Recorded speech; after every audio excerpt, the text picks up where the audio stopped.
Pinag-pray ako ni Pastora. Ang rumema sa akin na salita niya sa prayer mo is, Panginoon, gamitin mo ang talento ng batang to upang marami pang makakilala sa'yo. Nasabi ko kay Lord, Lord, paano mo ako magagamit kung meron akong sins? Lahat ng shame, lahat ng kahihiyan, talagang andun na, pinako niya na sa krus. Wala akong planong sabihin yun, pero yun nga yung transformation na binigay sa akin ng Panginoon. Lumaki naman talaga ako sa church. Lumaki ko bilang sumasayaw, passion ko yung pagsasayaw, pero may mga bagay na minahal ko higit kay Lord. Nung wala pa kami rito sa JIL, yung tuition pinang-anak ko, December pa lang, pinoproblema ko na kung saan ko kukunin. Ngayon po, dahil sa biyaya po ng Panginoon, February pa lang may savings na kami para pang tuition fee sa pasukan. Praise the Lord. Glory be to God. Hallelujah.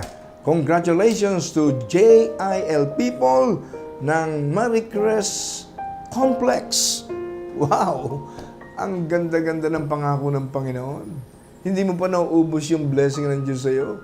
Darating na naman ang panibagong stages ng blessing na wala kang paglalagyan. Kaya aalisin mo yung mga blessings na hindi mo pa nako-consume.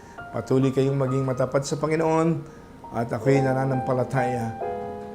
Pagharap natin sa Panginoon ng face-to-face, marinig ninyo sa bibig ng ating Panginoong Jesus ang napakatamis na salita, "Well done, good and faithful servant. You have been faithful with few things, I will make you in charge or ruler with many things. Come now and enter into the presence of your Master." So congratulations sa inyong lahat. And of course sa inyong pastora, si Pastora Mila Tampos, at sa lahat ng kamanggagawa dyan sa JIL Maricrest Cavite, congratulations sa inyong 12th anniversary.